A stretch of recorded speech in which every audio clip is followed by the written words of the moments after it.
The community plays an enormous role in keeping children safe. Schools, childcare centres, GPs, they're often the first port of call, maternal and child health nurses, but also the next door neighbour. Police are central to good practice, and whatever family and friends can do to support children and to support women in these circumstances, and sometimes it's picking up the child to go to the basketball practice. It's keeping the routine, keeping the normal things that help kids to feel like they're grounded. Sometimes those practical things are what women need most.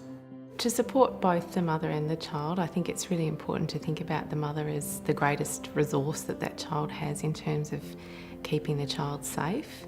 And to be able to do that, we need mum and child to be able to communicate with each other. So being able to think of ways where you might be able to have a talk to the child in the company of the mum, but also providing mum opportunities where she can say not only how it is for her, but how it is parenting and how it is for each of her children, who may all be having their own different experiences. What she needs is your validation, your affirmation that she's a good person, she is smart, she's going to get through this, there is a way out, and that she's not on her own.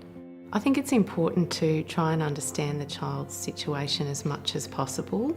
An outsider looking in can never know exactly what's going on, but children are wanting to be able to talk to someone about what's happening for them. They may be very fearful to tell someone, but at the same time, if they're given the opportunity and if they know that it's someone they can trust, then they will open up about what's going on at home. The signs that a child might be experiencing domestic violence are sometimes the ones that are most obvious are the ones that people may notice, and that might be acting out behaviours or aggressive behaviours towards peers or towards others. Many children living with violence can actually be doing well at school and are quite resilient.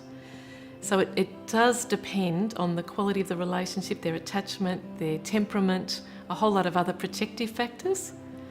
But on balance, we know that children are impacted negatively. Sometimes children are very angry towards their mother, even though their mother isn't the cause of the violence, but they react to her because she's not behaving in a way that her partner wants her to behave, and the children will feel, particularly if he's saying to the children that she's not doing her job or not doing things the way he wants them to, the children feel that resentful that she should just fall into line and then their lives would be easier.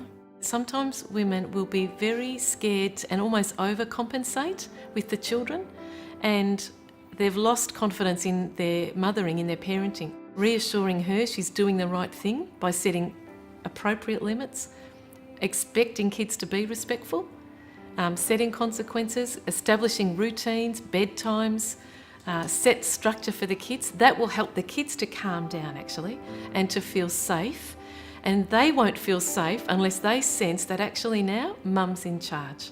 Conversations that families and friends can have with women who are mothering children and trying to sort out how do I manage? Do I go? Do I stay? Or how do I leave safely? Because often the planning for the leaving is so important that it's done safely.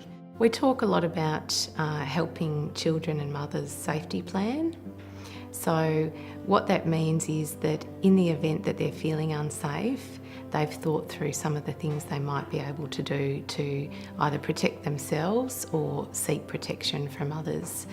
Now, of course, with the laws, it would be important to keep in mind that if you suspect that that child's being abused, then you could contact the Child Protection Service locally and have a talk to them. Child protection can play a varied role, really, depending on the circumstances. But the whole ethos is around trying to preserve the children in the family and not to take children away, but to do the opposite, to help children to be safe, to have stability at home and to promote their development. In the event of immediate concerns about safety, of course, we would recommend to call the police. But I think over a period of time it's important just to be mindful of what's happening for the family and make those opportunities to have a little chat or notice how that person's feeling, how that child's feeling, and then decide what you might do. You may need to talk to someone else to get some advice about what to do.